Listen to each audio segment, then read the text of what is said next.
I'm Leo Cremonezi. I've been in the FT almost 4 years. I'm a statistical journalist responsible for the business education rankings. Of course, I help with the other rankings as well, we do. But yeah, my main focus is on the business education rankings. Before that, I was working as a senior statistician, also writing a lot for Ipsos Mori, market research agency. And so, yes, I have this background in statistics, data analysis, data visualization, and writing. So that's why I am what I am. So that's me. Big changes, I haven't seen any. Yes, so one of the main reasons I started working for the rankings, the business education rankings, is because the industry is changing. So we need to adapt to these changes.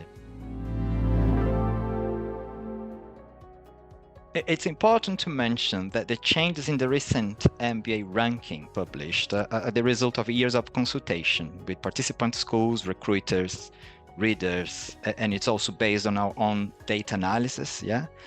The business education industry is changing and the rankings should reflect these changes. So the idea is to adapt these changes to all our rankings. And I say adapt because they are slightly different with some different metrics and weighting for each. The main change in the MBA ranking was the weight for salary and salary increase. We reduced it from 40%, these two metrics, to 32%. And therefore, we could give more emphasis to diversity and sustainability, more specifically ESG. Now, checking our data, the data provided by schools and alumni, the average length of a full-time MBA program is 2 years. To align it with the importance we are giving to ESG, we believe that foreign study visits and placements should last at least a month to be considered in the ranking. We are now receiving feedback from schools and readers, and we might have to review it for the next round, but that's what we have at the moment. We also have more specialized rankings as well, like Masters in Finance and Masters in Management. And the length of these programs is different, it's 1 year on average. So we might have to review it for these specific rankings. Other changes, yes, we included carbon footprint as well in the ranking. And ESG, we added one more metric for ESG, which is how schools, the proportion of time schools are dedicating to teach the students on how to reach, how the organizations can be net zero in the future. And we replaced Alumni Recommend by Alumni Network, because in consultation with the previous respondents, previous alumni that we've been interviewing, they said that Alumni Network is a very important metric for them. So I believe these are the main changes we have. So sector diversity as well, which is something we added just to check the diversity of sectors the alumni the students are in the moment that they enter the program, the MBA. So I believe, yeah, these are the main changes. We are always in conversation with schools, with alumni, and so on. Graduates and students as well. I go to schools, I visit them, and so on. We know of this influence, this responsibility as well, but when I say we, it's us as a team, and our senior editors as well, we say that the ranking is a tool, yeah, for prospective students to have a choice, to analyze where, to make a better choice on where they want to go to. It shouldn't dictate what these schools should do, but we know that is happening. Yes, we know that it's quite important. It's there. We know that we always rank accredited schools and so on. So there is a quality. The rankings are important. We know that. But we would like to be seen as a tool, yeah, for prospective students to make that decision.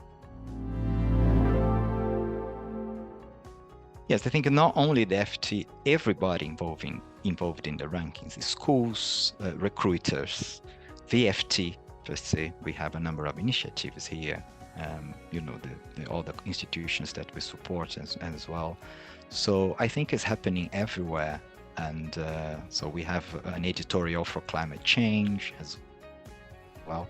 So everything is aligning and converging, let's say. So I believe it is, and of course, business education industry as well. So that's why we are trying to make some noise. Yes. Again, schools get more points if they have this information about carbon footprint and ESG and so on. The idea is to encourage the schools to be more responsible, more sustainable as well, because we know from the data we are analyzing from consultation with schools and alumni and students and so on, that this is very important. Yeah, salary is still a very important outcome. We know that. But this new generation of the people we've been talking to, we've noticed that these metrics, the new metrics we are trying to give more attention, more importance, they are quite important as well. So I think it's our responsibility to bring these metrics to the rankings as well, and to, the participant schools, they will be also keen to adapt that to their program. That's why I think at least 1 month overseas is something that could happen. Because if you think about something that is just 1 week, for example, we are talking about students, 1 week overseas with all their colleagues. I don't think it's enough for you to have a proper experience overseas. So that's why we thought, and of course, again, in consultation with other schools, a number of schools participate in our rankings. And because of carbon footprint as well, I think 1 month is when you start having some sort of responsibility and you get more from this international experience. For both studying and the internship. Well, we'll benefit prospective students, I believe, because this is something that they are trying to check as well when they are on this stage where they are trying to decide where to go to. And I believe it will penalize schools that don't follow the changes in the industry, because I believe we all agree that the business education industry is changing. I've been visiting a number of schools, not only here in the UK, but in other countries as well. And everybody is talking about ESG, diversity, sustainability, and so on. So it's happening now.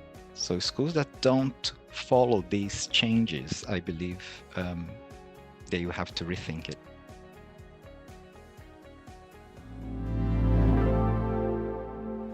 Well, we have a criteria and methodology. So to be part in our rankings, the schools sometimes they have to wait a few years in order to say, yes, we are eligible to take part in the rankings, the FT rankings. Yeah. So perhaps it's a new program that the school created, and you need like 4 years in the market in order to be eligible to participate in the ranking. Yeah. So we've noticed that there are more new schools that are, attending all the criteria to take part. So which is really good, because we want to have more schools, new schools.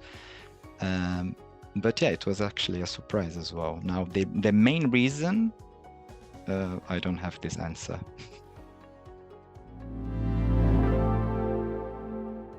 Yes, as I said in the beginning, we have 8 rankings, and just one of them is for a non-degree, which is the executive education ranking that we are working on at the moment now. So this is for non-degree programs, and it has a completely different structure, completely different format. So we are thinking about this one, how we can implement these changes, but it will take more time. Now, all the other rankings, they are well, different, but the metrics are slightly similar. So what we want to do is to adapt these changes. Yeah, so perhaps what we did for the Global MBA, we will replicate in the Executive MBA, but it's going to be slightly different because MBAs for younger students, Executive MBA, they have on average 10 years of experience and so on. So the metrics are slightly different. But the idea, so if the idea for the Global MBA was to reduce salary and salary increase, we're going to do the same, but perhaps the weight is going to be slightly different. Yeah, so I think all the degree ones, the degree rankings, they will suffer not suffer, they will have some sort of change in terms of weighting and criteria and methodology as well. Yeah, so ESG is a composite measure. Yeah, so the criteria, we don't have a specific criteria for ESG. Our criteria is, you have to have at least 20 faculty. The criteria is different. Now, ESG is you have it or not. You get it a point or not, okay? ESG is based on the core hours dedicated, from the core course dedicated to ESG. Yeah, so you have your program as well, different topics, the different subjects that you cover. So for each subject, you have an amount of hours dedicated to ESG. Yeah, in the end, you have that the proportion of hours dedicated to ESG, and this is a punctuation we have there. Yeah, then we also have a proportion of hours dedicated to how schools teach these students on how their organizations could reach net zero. So this is also implemented. And finally, carbon footprint. If the school has a public audit available for us and for the public, and the year that they set for the net zero. So this is for carbon footprint, these two metrics, yeah, the year for net zero, and if they have a public audit report, and ESG, the proportion of hours. Now, we are in consultation with schools on how we can improve this composite measure, yeah, for ESG and all the other metrics we have for diversity. Yeah, so this is an ongoing project we have that we're in conversation with schools and readers and everybody to see how we can improve that. And we have to remember that the FT MBA ranking is global. So it's a global ranking. So we have to think about global metrics.